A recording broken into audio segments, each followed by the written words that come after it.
Bismillah avant toute chose, chers téléspectateurs, bonjour ou bonsoir. Je préfère plutôt vous dire salam alaikum wa rahmatullahi wa barakatuh. Je suis très heureux d'animer cette émission aujourd'hui avec mes invités que je vais vous présenter, Inch'Allah, dans un instant, dans ce mois béni. Nous avons passé déjà, rien qu'hier d'ailleurs, on observait le premier jour du mois de Ramadan. Et aujourd'hui, déjà, on est à l'achèvement de ce mois-là. Par contre, particulièrement dans ce mois-là, tous les jours et nuits sont considérés comme des jours et nuits sacrés. Mais dans les 10 derniers jours, les nuits ont une particularité, ont plus de valeur par rapport aux autres nuits du mois de Ramadan.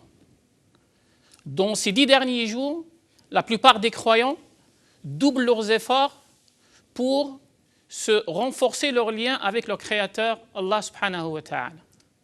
Vous l'avez peut-être compris, dans ces 10 derniers jours, il y a une nuit particulière que les croyants observent, qui essayent dans cette nuit-là de faire plus de prières, faire plus de récitation du Coran pour avoir l'agrément et la satisfaction d'Allah subhanahu wa ta'ala. Vous l'avez peut-être bien compris, cette nuit-là, c'est la nuit de destin, ce qu'on appelle en arabe Laylatul Qadr. Je serai très heureux, justement, d'animer aujourd'hui ce débat-là et cette émission avec mes invités autour de ce thème-là, qui est Laylatul Qadr, une nuit qui est très entendue par les croyants et qu'on va célébrer aujourd'hui principalement. Alors, je commence par vous présenter mes invités, en commençant par, sur ma gauche, par Cheikh Do. Alors, Cheikh Do, Meskin Do, qui est Cheikh en hadith, en sciences de hadith, et qui est imam et secrétaire général des imams en France. Bonjour, Cheikh Do. Marhaba. Merci. Et aussi, j'ai sur ma gauche l'imam imam Toufiq Chefouh, c'est bien ça, je ne me trompe pas? Très bien. Qui est aussi imam, qui va participer avec nous pour nous apporter, Inch'Allah, ces lumières avec la récitation du Coran et avec aussi des invocations et ce qu'on appelle des petits halets. Je ne trouve pas le mot en français petit halet, je ne sais pas comment on dit, mais ça sera des invocations avec un rythme un peu spécial.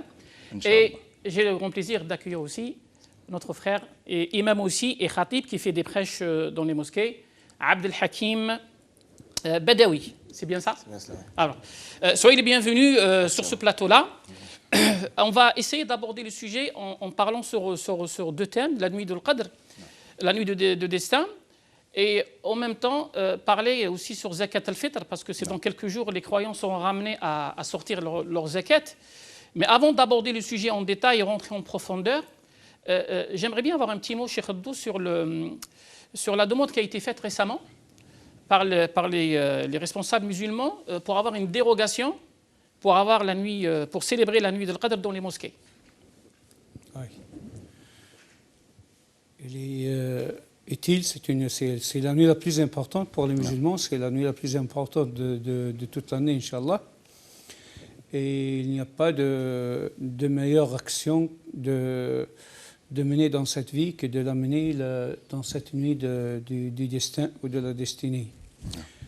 Donc elle est très chère, mais je ne sais pas, donc quand on est devant des laïcs, est-ce qu'ils comprennent l'importance de la chose?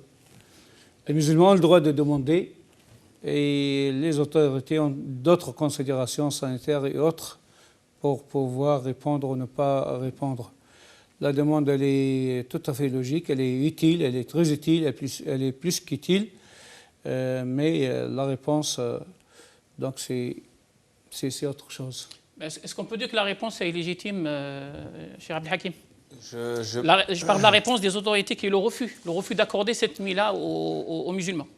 Alors, c'est une réponse que les autorités doivent donner en se basant sur plusieurs choses. La crise sanitaire est assez spéciale depuis un moment, ça dure.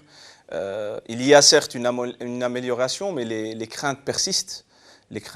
Donc, à partir du moment, comme vient de le dire Cheikh, à partir du moment où la demande a été faite, et c'est un droit, nous sommes citoyens, nous avons des droits et des devoirs, nous remplissons nos devoirs et nous réclamons de manière sage, dans le cadre de la loi, nos droits. Ça a été demandé. les musulmans auraient espéré une réponse positive, mais les musulmans sont aussi responsables, et ils l'ont très bien prouvé dans les mosquées depuis le début de cette crise. Et à partir du moment où la réponse a été donnée, la réponse qui a été donnée a été une réponse négative, les musulmans acceptent cette réponse et bien sûr n'iront pas à l'encontre de cette dernière, car les musulmans, comme je l'ai dit il y a quelques instants, sont responsables.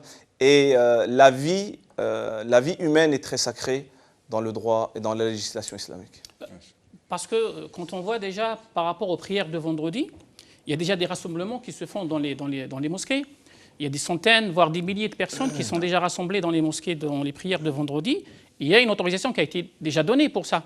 Et les musulmans, nous on l'a constaté parce qu'on prie dans les différentes mosquées, les responsables respectent, et les fidèles aussi respectent vraiment les consignes qui sont données par les autorités.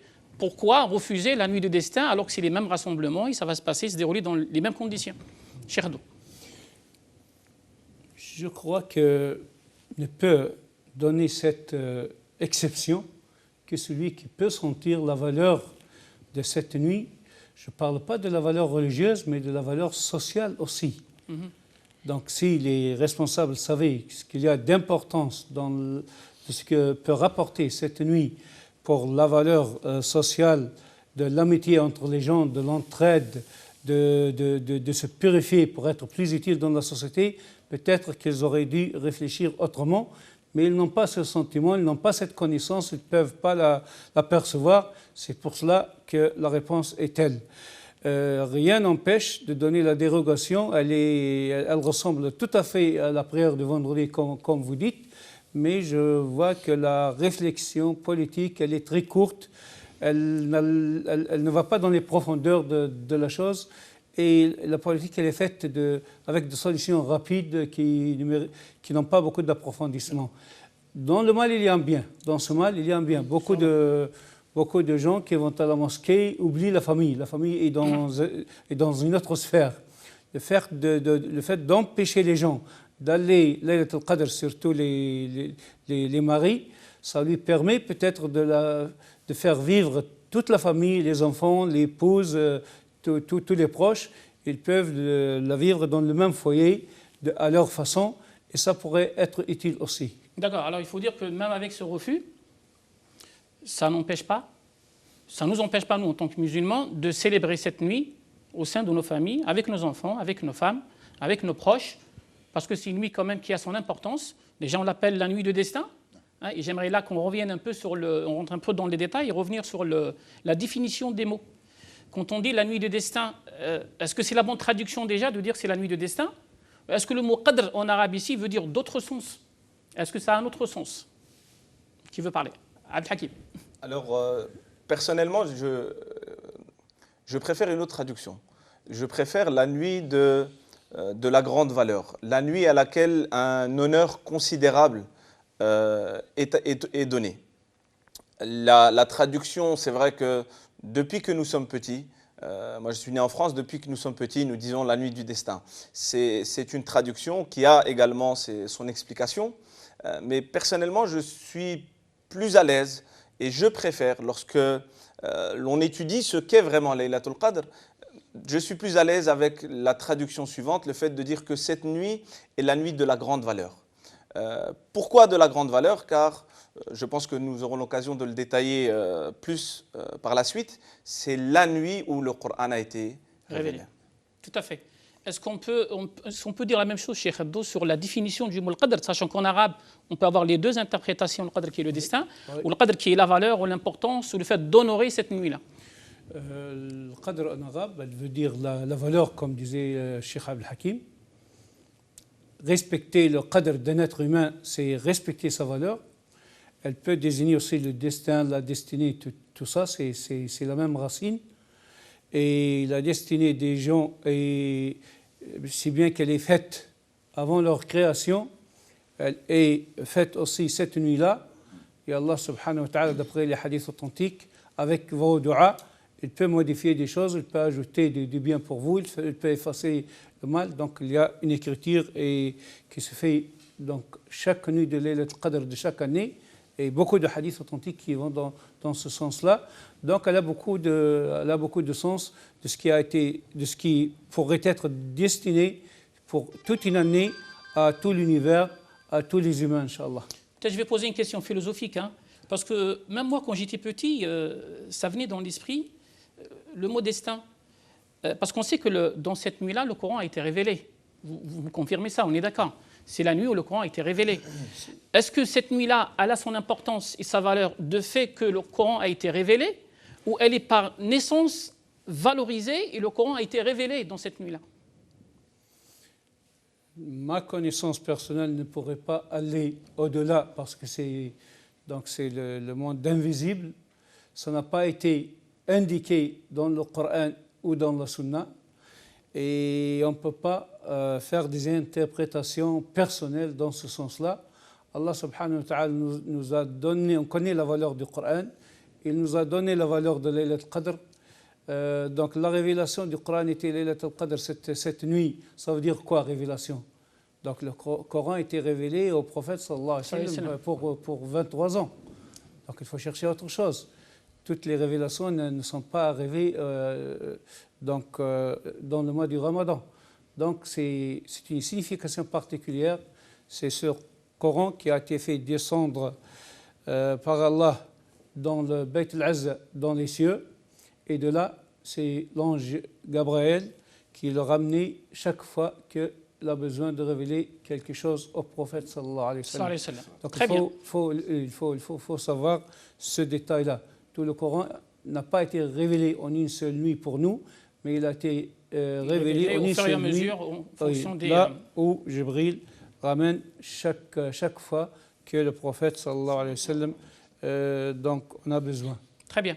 Moi je sais que pendant cette nuit-là, même pendant les 10 derniers jours, il y a beaucoup de questions qui se posent sur la détermination de cette nuit-là et les gens ils sont un peu perdus pour déterminer et connaître le jour exact. Parce qu'il y a beaucoup de gens qui pensent que la nuit, par exemple, nous on sait que la nuit de Qadr, elle est dans des nuits impaires, et les gens comptent par rapport au jour. C'est-à-dire, si on est aujourd'hui 21 Ramadan, pour eux, aujourd'hui, c'est la nuit du 21. Est-ce que c'est comme ça qu'on calcule, Cheikh Abdel Hakim? Non, on calcule par rapport à la veille. Donc aujourd'hui, nous sommes le 26 Ramadan, donc nous sommes dans la veille du 27. D'accord, ça veut dire qu'il faut, cette nuit-là, célébrer la nuit des destins. Cette si nuit-là, on considère que le 27e jour, c'est la nuit des cette destins. nuit-là est une nuit impaire. C'est Voilà. la nuit 27 et pourquoi beaucoup de musulmans parlent de cette nuit spécifiquement. Alors l'avis adopté par la majorité des savants est que c'est, d'après les textes bien sûr, que c'est une nuit parmi les 10 dernières nuits impaires. Et alors pourquoi est-ce que dans le monde musulman, et on le voit partout, cette nuit, la nuit du 27, a quand même une approche spéciale.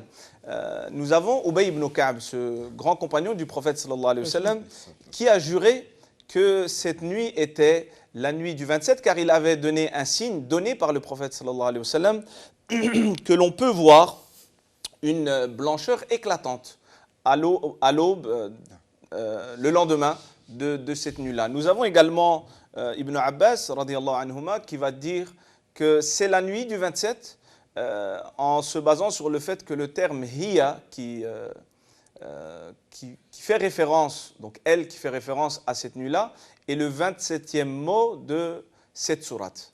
Donc il y a une explication, mais c'est une explication parmi tant d'autres. En réalité, les croyants doivent, Allah Azza wa Jalla ne l'a pas cité, clairement, le prophète sallallahu alayhi wa sallam ne l'a pas cité pour que les croyants et les croyantes fassent un maximum d'efforts durant cette dernière décade. Parce que dans l'esprit des gens, la plupart des musulmans, que la nuit des destins, c'est le 27e jour, si je me trompe.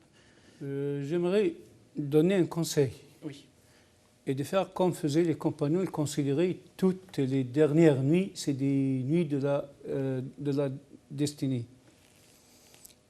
Il ne faut pas trop chercher les nuits impaires. Et Ibn Mas'ud, quand on lui demandait c'est quelle nuit Laylat al-Qadr, il dit ceux qui font la prière de la nuit, le qiyam, toute l'année, ils vont l'attraper une nuit.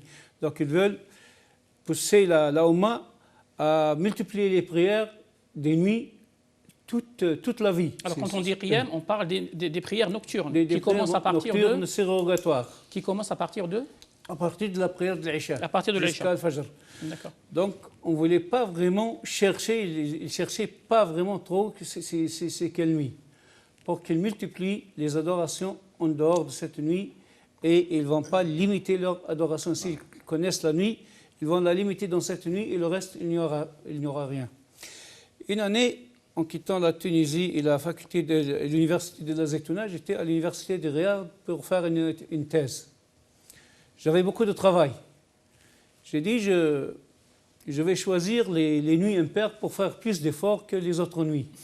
Et c'est ce que j'ai fait. C'était en 84. Et à la fin du mois, donc les autorités ont dit qu'on s'est trompé au début du mois, donc on doit se rattraper. Donc tout le choix que j'ai fait, parti en vain. Oui, tout le choix que j'ai fait, c'est avéré donc faux en fait. Alors Donc, pour être sûr, pour conclure, pour être sûr, en fait, on célèbre, on va faire plus d'efforts pendant les 10 derniers jours, que ce soit des nuits impaires ou paires, parce que c'est vrai, il y a des pays, aujourd'hui, cette année plutôt, on a eu de la chance que tous les pays musulmans ont pris le même jour de Ramadan, mais ce n'est pas le cas de toutes les années. Il faut savoir aussi que des hadiths authentiques, des compagnons qui ont affirmé que cette nuit c'est la nuit du 23, d'autres le 25, d'autres le 27, il n'y a pas de contradiction, mais c'est une nuit qui se déplace dans le mois. Elle n'est pas fixe, elle n'est jamais fixe, on ne sait pas chaque année elle sera quelle nuit. Et ça c'est un faveur pour nous pour faire plus d'efforts. Mais pourquoi ? Pourquoi ce déplacement? Elle était connue au début. Avec la dispute de deux musulmans, ça a été changé pour être déplacé selon les nuits.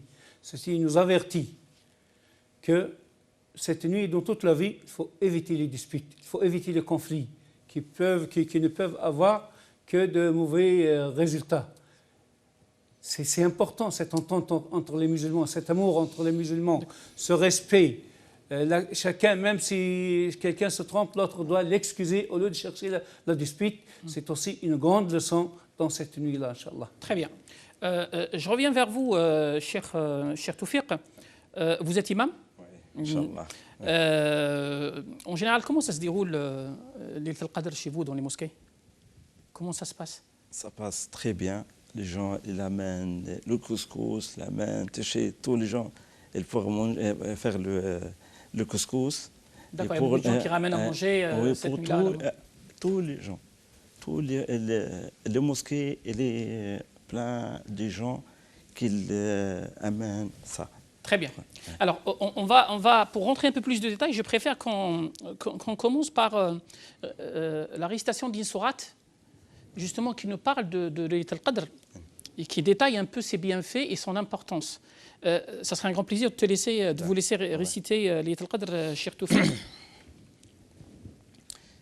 أعوذ بالله من الشيطان الرجيم بسم الله الرحمن الرحيم إنا أنزلناه في ليلة القدر وما أدراك ما ليلة القدر ليلة القدر خير من 1000 شهر تنزل الملائكة والروح فيها بإذن ربهم من كل أمر سلام هي حتى مطلع الفجر صدق الله العظيم. بارك الله فيك Cheikh Toufiq.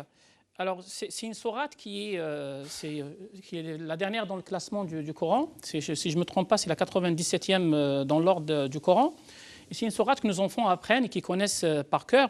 Et on va essayer justement, à travers cette sourate, de comprendre l'importance de Laylat al-Qadr. Parce que là, dans cette sourate, parle et nous donne l'importance de cette sourate. Cheikh Abdel Hakim, cette nuit-là, d'où elle tient son importance? Alors, comme nous venons de l'entendre, cette sourate comporte 5 ayats. Et Allah Azza wa Jal, dans ces 5 ayats, va à chaque fois citer Laylat al-Qadr. 3 fois, dans les 3 premières ayats, de manière claire, Inna anzalnahu fi Laylat al-Qadr, وَمَا أَدْرَاكَ مَا لَيْلَةُ الْقَدْرِ لَيْلَةُ الْقَدْرِ خَيْرٌ مِنْ أَلْفِ شَهْرٍ. Donc ici, Allah va répéter 3 fois Laylatul Qadr. Puis dans les 2 dernières ayahs, Allah Azza wa Jal va la citer de manière indirecte par un pronom. تنزل الملائكة والروح فيها. Donc فيها بإذن ربهم من كل يوم سلام هي حتى مطلع الفجر. En arabe, lorsque l'on veut montrer l'importance d'une chose, les Arabes ont cette habitude de répéter pour insister. D'ailleurs, le prophète sallallahu alayhi wa sallam avait cette habitude, lorsqu'il disait une chose, il la répétait 3 fois. Lorsqu'il passait le salam, il le passait 3 fois. Lorsqu'il faisait une invocation, sallallahu alayhi wa sallam, il la faisait 3 fois. On retrouve cela dans la langue arabe, lorsqu'on ouvre et qu'on étudie le Coran. Dans Surat al-Mursalat, Allah Azza wa Jal va répéter 10 fois « Waylun yawma'idhin lil mukaththibin » 10 fois dans une sourate qui comprend 50 ayahs. Pourquoi répéter 10 fois? Pour attirer l'attention sur le fait que le mensonge est très grave. Dans une sourate qui est courte, nous ne disons pas qu'une sourate est petite, par respect au Coran, tout ce qui est dans le noble Coran est grand, c'est une sourate qui est courte, comme il existe des sourates qui sont longues.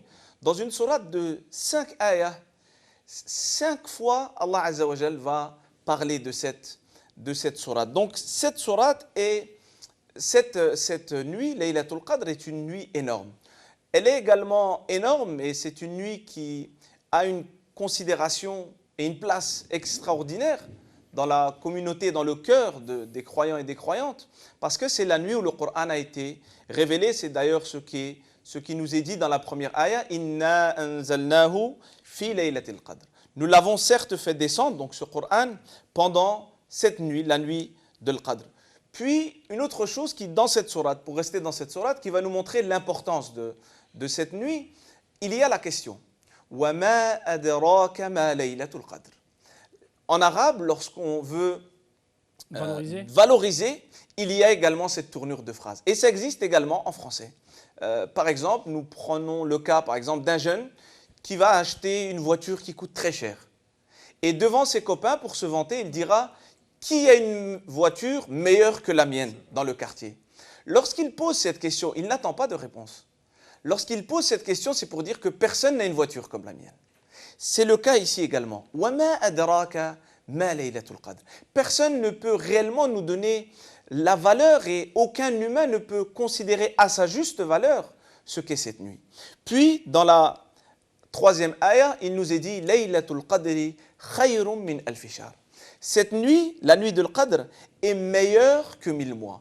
Donc, l'adoration dans cette nuit, et il faut comprendre ici l'adoration au sens général. Certes, il y a la prière, il y a l'invocation, il y a la lecture du Coran, il y a l'évocation d'Allah Azza wa Jal. Une adoration dans cette nuit vaut mieux que 1000 mois, donc l'équivalent environ de 83 années et de 4 mois. C'est-à-dire qu'on peut dire que c'est la chance de vie en fait. C'est une chance bien sûr et l'on voit ici la miséricorde d'Allah Azza wa Jal qui nous donne cette occasion. Cette année nous avons l'occasion. Nous avions des gens très chers, des amis, des proches, des fidèles dans nos mosquées qui sont morts et qui n'ont pas eu la chance cette année de jeûner. Alors nous sommes vivants. Nous ne savons pas quand est-ce que nous allons mourir. C'est une occasion à saisir. Pourquoi? Parce qu'Allah Azza wa Jal nous a donné cette fois-ci la chance et elle est meilleure, cette nuit est meilleure que 1000 mois. On entend souvent les gens dire l'adoration vaut 1000 mois. Non, ce n'est pas ce qu'Allah a dit. Laylatul Qadri khayrun min alfi shahr. Il y a ici le superlatif. Cette nuit-là, donc l'adoration dans cette nuit-là est meilleure que 1000 mois. 2000, 3000, 5000, 10 000, on ne sait pas.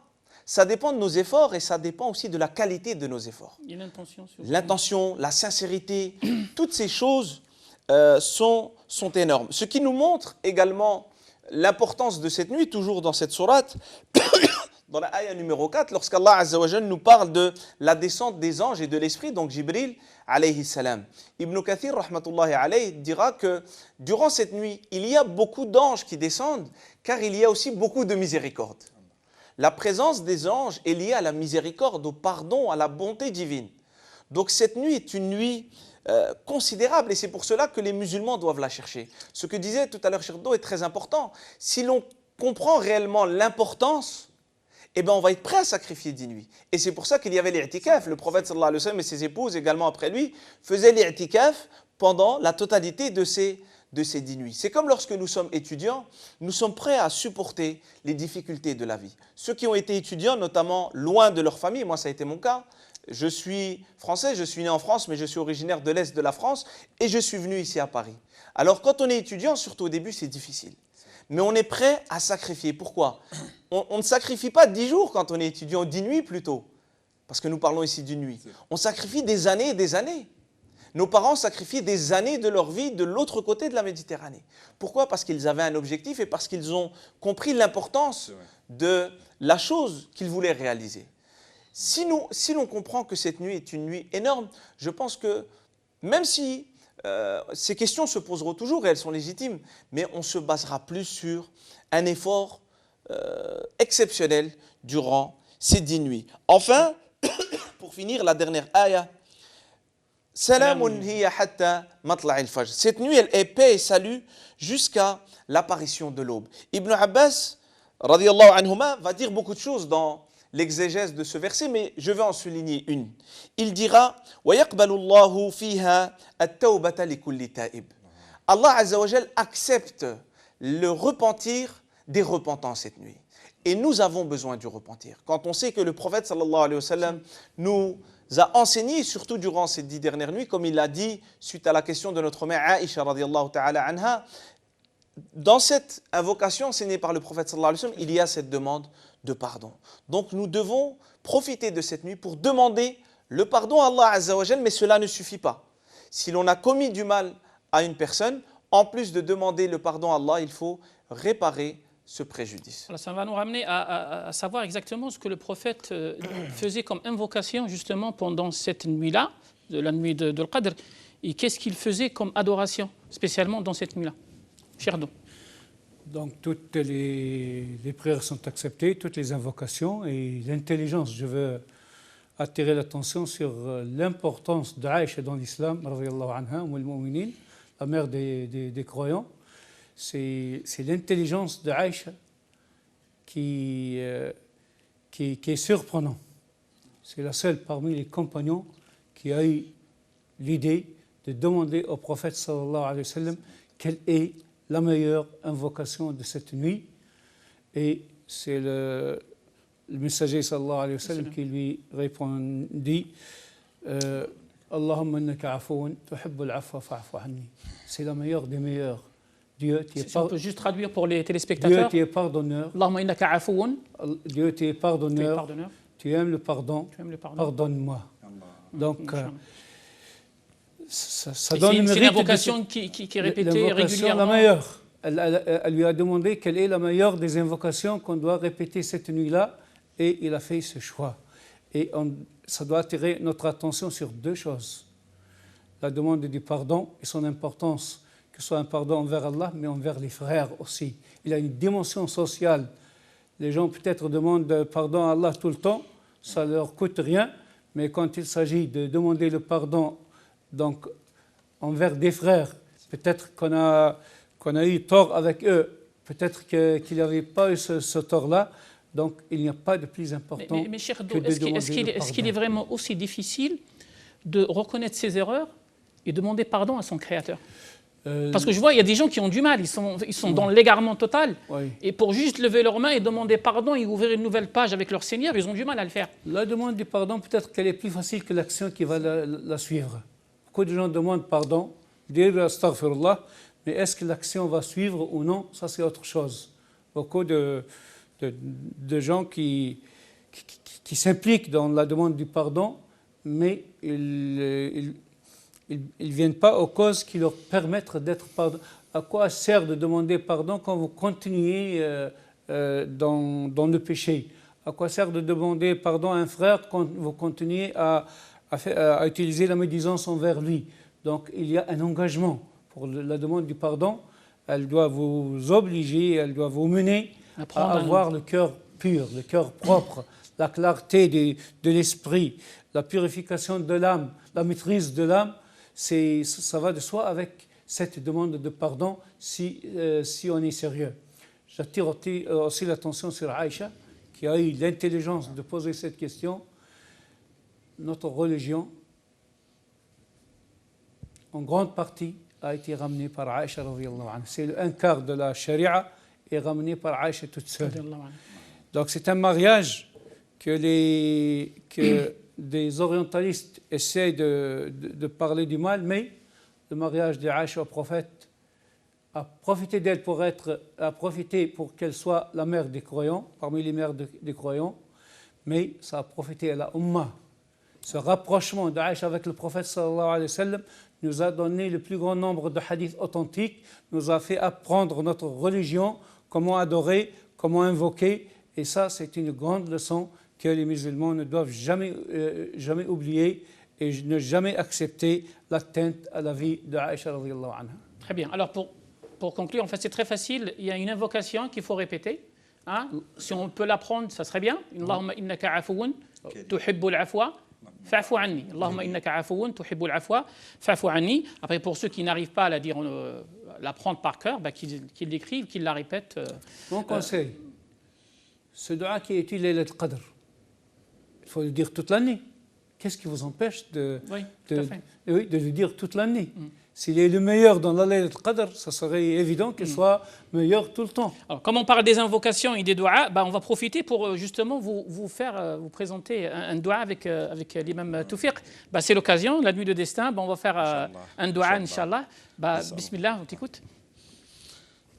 اللهم صل على محمد وعلى آل محمد كما صليت على إبراهيم وعلى آل إبراهيم وبارك على محمد وعلى آل محمد كما باركت على إبراهيم وعلى آل إبراهيم في العالمين إنك حميد مجيد. تبنا إلى الله ورجعنا إلى الله وندمنا على ما فعلنا وعزمنا عزما أكيدا على أننا لا نعصي لك أمرا. اللهم اهدنا فيمن هديت وعافنا فيمن عافيت وتولنا فيمن توليت وبارك لنا فيما أعطيت وقنا واصرف عنا شر ما قضيت فإنك تقضي ولا يقضى عليك إنه لا يعز من واليت ولا يعز من عاديت تباركت ربنا وتعاليت. اللهم إنك عفو كريم تحب العفو فاعف عنا. اللهم إنك عفو كريم تحب العفو فاعف عنا يا أرحم الراحمين. اللهم ربنا هب لنا من أزواجنا وذرياتنا قرة أعين واجعلنا للمتقين إماما. ربنا آتنا في الدنيا حسنة وفي الآخرة حسنة وقنا عذاب النار وأدخلنا الجنة مع الأبرار يا عزيز يا غفار يا رب العالمين.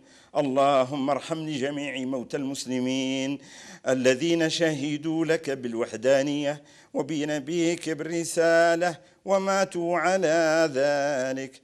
اللهم اغفر لهم وارحمهم وعافهم واعف عنهم وأكرم نزلهم ووسع مدخلهم واغسلهم بالماء والثلج والبرد ونقهم من الذنوب والخطايا كما ينقى الثوب الأبيض من الدنس.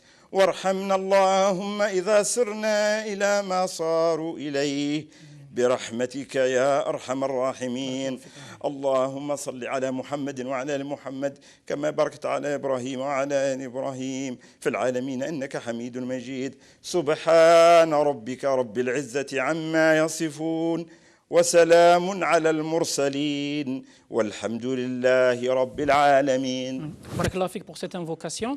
D'ailleurs, ces invocations qu'on entend beaucoup dans les mosquées, surtout dans les 10 derniers jours, et avec la récitation du Coran. Et là, j'aimerais bien vous poser une question parce que ça revient souvent. Et vous répondez rapidement pour qu'on aille sur l'autre sujet. Est-ce qu'il est vraiment obligatoire de finir la récitation du Coran pendant la nuit de destin? Cheikh Hadou. Non, ça n'a jamais été demandé, ça n'a jamais été mentionné. Aucun hadith, aucun compagnon ne le faisait. Donc, rien n'est obligatoire. Il ne faut pas donc, donner l'islam en tant que fardeau pour les gens. L'islam est simple, il est facile à pratiquer. Donc, ceux qui veulent le faire peuvent le faire, mais ce n'est pas exigé. D'accord. Même dans les mosquées, il n'y a pas obligation de finir cette nuit-là. Il n'y a pas obligation de finir. Bon, si les gens le font, c'est bien. Bon, c'est ce que faisait Omar quand il a rassemblé les gens autour de Ubay ibn Ka'b. Mais ce n'est pas une obligation. On n'est pas obligé de terminer le Coran. On peut des sourates les répéter plusieurs fois, d'autres tout ça. Celui qui fait le qiyam, donc dans sa maison, il peut prier avec les sourates qu'il a apprises. Rien n'est obligatoire dans ce sens-là. Sachant que j'ai peur qu'on tombe dans l'erreur en donnant, donc en parlant de la valeur de Laylat al-Qadr. Elle a cette valeur. Elle a beaucoup plus qu'on le pense. Mais il faut connaître que les adorations surrogatoires n'atteignent jamais les obligations. C'est-à-dire, pour le jeûne, si vous faites une journée de jeûne, un jour de jeûne surrogatoire, ça vous fait éloigner de l'enfer 70 ans. Mais 1000 jours de surrogatoire ne valent jamais une journée obligatoire du Ramadan. Celui qui casse volontairement, sans excuse, une journée de Ramadan, il peut jeûner toute sa vie en surrogatoire, ça ne va pas la remplacer. Jamais, Une prière aussi. Une prière obligatoire, sa valeur est beaucoup plus que toutes les prières surrogatoires qu'on peut faire dans la vie. Donc, il y a beaucoup de mérite dans les prières surrogatoires, dans toutes les invocations de Laylat al-Qadr, mais elles ne dépassent jamais ce qui est obligatoire comme les 5 piliers. C'est toujours au-dessus. La valeur est beaucoup plus importante. Il y a des dimensions de quelque chose, de l'infini, et on est très petit dans cette terre. La Terre n'existe pas. Si quelqu'un veut filmer la galaxie solaire, la Terre n'apparaît pas, elle n'existe pas. Si quelqu'un veut filmer l'univers, la galaxie solaire n'existe pas. Si on va comparer par rapport au trône de Dieu, l'univers est inexistant presque. Mais Allah subhanahu wa ta'ala nous voit sur cette petite terre qui n'existe pas, il voit chacun de nous, il préserve chacun de nous, ses organes, ses cellules, tout ça. Il faut réfléchir à la dimension de grandeur. C'est pour cela que l'invocation qu'on répète la plus que les autres, c'est Allahu Akbar. Il faut réfléchir à ce que veut dire Allahu Akbar, cette dimension de grandeur. Il ne faut jamais l'oublier dans ses adorations. Très bien. Il faut le dire parce que le mois de Ramadan, par excellence, c'est le mois de Coran. Il y a beaucoup de gens qui ont du mal à le lire, soit parce qu'ils ne savent pas lire l'arabe, mais est-ce qu'on peut les rassurer en leur disant que écouter le Coran par une autre personne, par un cheikh qui récite sur Internet, ça a aussi son importance, ça a aussi son effet, Cheikh Abdel Hakim. Alors oui, bien sûr, ça a son importance. D'ailleurs, même le prophète sallallahu alayhi wa sallam aimait écouter le Coran d'autres compagnons. Le prophète sallallahu alayhi wa sallam connaissait les maisons de l'Ash'ariyin, cette tribu d'Abu Moussa al-Ash'ari, radiyallahu anhu. Et il est rapporté que lorsqu'on passait à Médine autrefois, on pouvait entendre un bruit la nuit qui ressemble à celui des abeilles. La nuit qui est le moment du repos. Mais pour les amoureux d'Allah Azza wa Jal, en plus du repos, ils ont un moment qu'ils dédient, qu'ils choisissent pour Allah Azza wa Jal. Pourquoi? Parce qu'ils aiment Allah Azza wa Jal. Et ce sont des hommes et des femmes qui ne peuvent se passer de cela. C'est pour ça que tout à l'heure je disais, si l'on connaît l'importance de cette nuit-là et si l'on connaît l'importance d'avoir un lien fort avec Allah Azza wa Jal, Laylatul Qadr en réalité c'est une nuit qui, comme le Ramadan, c'est une nuit qui nous permet de nous entraîner. Le Qiyam ou Layl, le fait de passer une partie de notre nuit en prière et dans l'adoration, doit faire partie de la vie du musulman. C'est une chose malheureusement qui se fait très rare, mais c'est une chose qui est très importante. Parce qu'avant tout, nous avons besoin de spiritualité. Et cette spiritualité est très forte lorsqu'on est seul dans la nuit. Inna nashi'ata al-layli هي أشد وطئا وأقوم قيلا. Là, on est déjà dans la nuit du 27e jour du Ramadan. Je sais qu'il y a des gens qui désespèrent rapidement, qui disent peut-être on n'a pas fait beaucoup d'efforts pendant 27 jours ou 26 jours. Est-ce qu'il y a vraiment espoir de continuer les 3 derniers jours ou pas, Cheikh Abdou?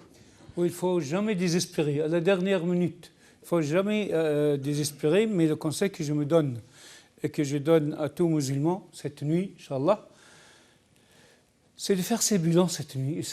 En fin du Ramadan, je ne dis pas parce qu'il n'y a pas une nuit précise, mais en fin du Ramadan, chaque nuit, je dois faire mon bilan par rapport au Coran.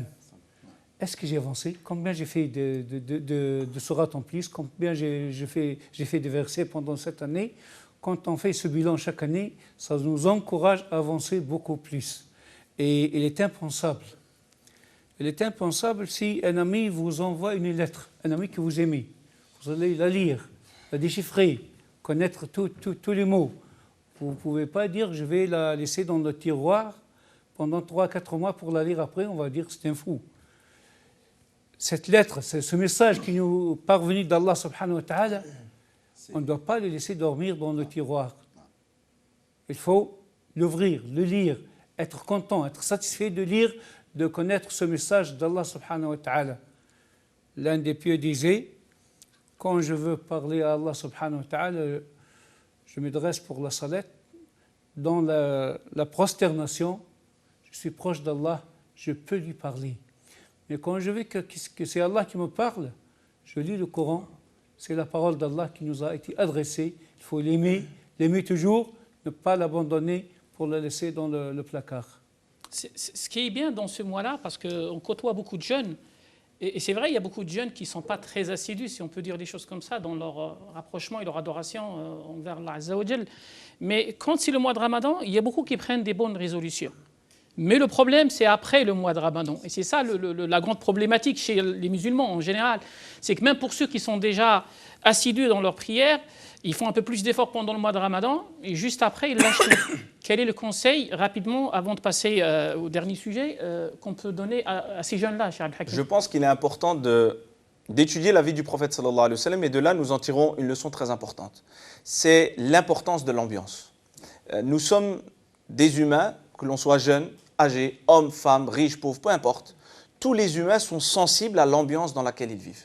Et c'est pour ça que le prophète sallallahu alayhi wa sallam, dès le début à la Mecque, a créé une ambiance pour les croyants et les croyantes. Même si la mosquée était là, mais ils n'avaient pas accès. Pendant environ 13 ans, le prophète sallallahu alayhi wa sallam a créé une ambiance. Et c'est pour ça qu'en réalité, comme disait tout à l'heure Cheikh Abdou, dans un bien, il y a un mal. Cette crise sanitaire a permis aux croyants et aux croyantes de se retrouver dans leur maison.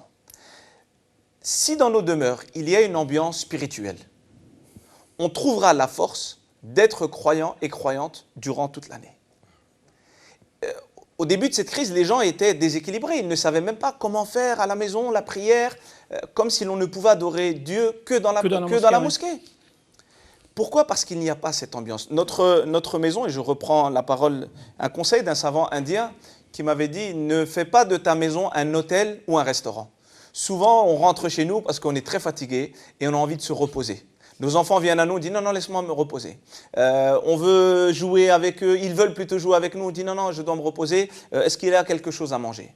Notre maison doit être perçue comme l'endroit principal où l'on doit créer, c'est une responsabilité énorme, où l'on doit créer cette ambiance spirituelle. Bien sûr avec amour, en incitant, en motivant, dans la joie et la bonne humeur. Donc c'est pour ça qu'on doit créer cette ambiance. Donc dans la maison, mais aussi en dehors de la maison. Nous devons choisir nos amis. Et là, parce que vous avez posé la question surtout pour les jeunes, nous devons choisir nos amis. On ne peut pas être amis avec tout le monde. Et aujourd'hui, à l'heure des réseaux sociaux, beaucoup de nos jeunes veulent être amis avec tout le monde. Lorsqu'on parle de l'amitié, il y a l'amitié physique et il y a l'amitié virtuelle.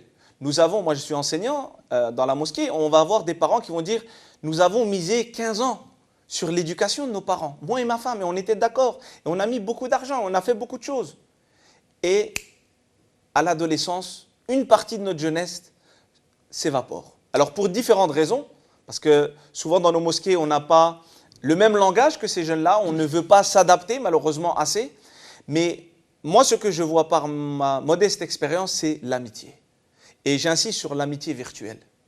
Ces gens avec qui nous passons du temps sur Internet, dans les réseaux sociaux, on reçoit un impact positif sur nous ou un impact négatif. Donc choisissons des gens qui vont nous permettre d'aller de l'avant dans tous les domaines de la vie, même pour les études, c'est pareil. J'espère que votre conseil sera écouté par nos jeunes d'aujourd'hui. Hein. Le mois de Ramadan va s'achever et on sera amené à s'acquitter d'une zakat, d'un aumône, qui sera le premier jour après la fin du Ramadan, qu'on appelle le mois de Chouel, le premier jour du Chouel. Cette zakat-là, elle est de combien et comment on la fait sortir? Parce que chaque année, je pense que le prix peut changer. Et la manière, comment on la donne, est-ce qu'on la donne en espèces, est-ce qu'on la donne en denrées alimentaires? Parce qu'à chaque année, il y a ce débat-là qui revient à chaque fois. Alors, cher Ado, quelle est la définition de mouzakat? Le mouzakat dans la langue arabe, parce que c'est bien de donner deux petits mots sur la définition et après aller sur les détails de combien il faut payer et comment il faut la sortir. Donc, la zakat, on a deux zakats. Et la zakat, c'est l'aumône, mais c'est une aumône bien définie. Ce n'est pas l'aumône en général, c'est l'aumône qui est donné par rapport à celui qui possède de l'argent ou du bétail ou des récoltes. Il y a des pourcentages bien précis. Ça, c'est la première zakat. La deuxième, c'est celle qui vient en fin de Ramadan. Elle est obligatoire. Et cette zakat-là, donc, elle est destinée à... Elle est obligatoire. Est-ce que les pauvres peuvent s'acquitter, ils sont dans l'obligation de s'acquitter cette zakat ou pas? C'est comme notre zakat. D'accord. C'est comme notre zakat. Ceux qui peuvent la faire sortir, oui. L'autre zakat, si vous avez les moyens. Mais si quelqu'un qui n'a aucun moyen... donc j'ai vu des pauvres qui reçoivent la zakat et eux, ils la font sortir après. Donc, bon, c'est un bon geste, mais il n'y a pas d'obligation quand vous n'avez pas la possibilité de le faire. Cette zakat, elle est décidée par 2,5 litres à peu près, 4 doubles poignées du prophète sallallahu alayhi wa sallam. Il y a des exagérations qu'on appelle ça, c'est 2,5 litres, c'est 4 poignées. Elle est environ 6 €. Si on a décidé que c'est 7 €, c'est pas mal entre les 6 7. C'est vrai que depuis l'année dernière, ils ont fixé le prix à 7 €. Hein. Oui, c'est un peu gonflé pour les associations, mais bon, ça peut aller. Donc 6 7 €, c'est pas un problème. Le problème et les 7 € on les sort sur les noms de la famille C'est sur chaque membre de la famille, de votre famille, grand ou petit. Donc vous devez sortir 7 €. D'accord, même pour un enfant qui vient de naître, qui a un jour de naissance. Oui, même pour un enfant qui vient de naître, celui qui n'est pas encore né, on ne la fait pas sortir. Donc c'est bien précisé par Ibn Omar. Cette zakat est donnée si on est dans une famine et que les gens ne trouvent pas à manger, il vaut mieux que ce soit de la nourriture. Et le prophète sallallahu alayhi wa sallam a bien précisé que cette zakat pour donner la joie aux nécessiteux. Cette joie, quand il y a la famine, elle ne peut venir que si vous mangez à votre faim. Donc, il y a ceux qui sont crispés sur le texte et n'ont pas vu la finalité du texte qui est précisée par le prophète. Ce n'est pas un ijtihad. C'est le prophète sallallahu alayhi wa sallam qui a parlé de cette joie des nécessiteux. J'étais un peu comme ceux qui disaient qu'il faut la sortir en nourriture. Et j'étais en 81 à la Mecque pour sortir la zakat al-fitr. J'ai observé que les gens achetaient du blé, achetaient du riz, des commerçants, vont le donner aux mendiants dans la place du Haram, Mecque, à côté de la mosquée de la Mecque. Et ces nécessiteux vont la vendre à ces mêmes commerçants à moitié prix. Donc c'est le même sac de blé ou le même sac de riz qui fait la tournée entre le mendiant. Et c'est les commerçants qui ont eu la moitié de la zakat al-fitr, mais pas les nécessiteux. En fait, il y a plus d'utilité à le faire sortir en argent parce que les gens ils peuvent peut-être subvenir à leurs besoins avec l'argent. J'étais content cette année d'entendre que des savants saoudiens ont changé d'avis pour la première fois pour dire qu'on peut la sortir en argent. C'est l'argent qui peut... Très bien. En argent, c'est possible. En argent, c'est possible à 6 ou 7 €. Bon, ils l'ont fixé à 7 €, on va dire 7 € ça pour dépend ne pas... des pays aussi. Voilà. On parle de France. On est en France, on parle de France pour ne pas créer la polémique. Quel est rapidement, Cheikh Abdel Hakim, en 30 secondes, l'impact social de la zakat sur les personnes? Alors, il y a deux choses. La première chose, c'est la relation que nous devons avoir avec les gens qui sont dans le besoin. Donc la zakat, comme Allah Azza wa Jal nous dit dans le Saint-Coran, peut être reversée à 8 catégories de personnes. Parmi ces catégories, il y a même des gens qui travaillent mais qui ne s'en sortent pas. Al-Masakin. D'ailleurs, Allah Azza wa Jal, lorsqu'il parle dans Surat Al-Kahf de ces gens, c'était des pauvres, ce sont des Masakin qui travaillaient, qui avaient un bateau. Donc ce sont des gens qui travaillaient mais qui étaient pauvres. Aujourd'hui, avec la crise sanitaire, on a pas mal de gens, pas que des étudiants. On a également des responsables de famille qui travaillaient et qui ont des difficultés par rapport à la crise parce qu'ils ne pouvaient plus faire ce qu'ils faisaient avant cette crise-là. Donc il y a le lien que nous devons avoir avec ces nécessiteux. L'argent est un moyen qui doit nous permettre de nous rapprocher d'Allah Azza wa Jal en étant le plus utile aux gens.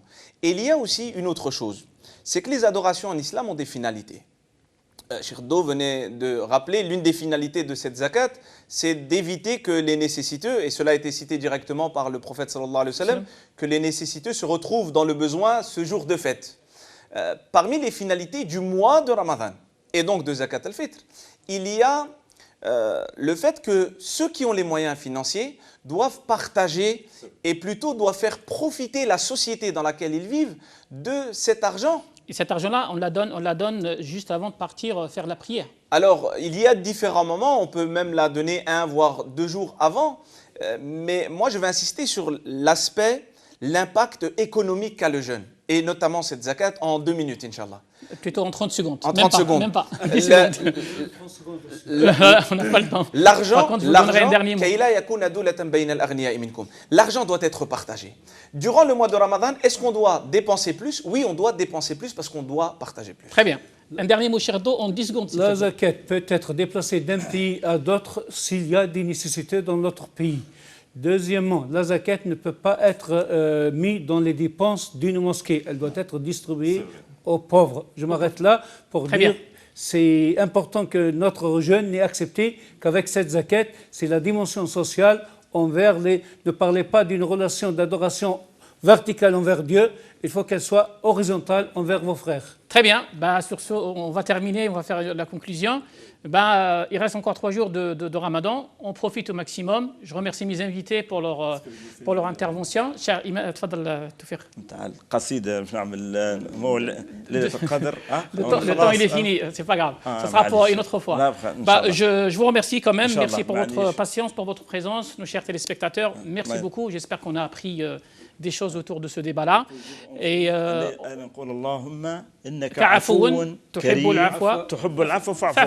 très bien, ça sera la conclusion. Et je vous dis à bientôt. Merci. Issa Hassiemkom.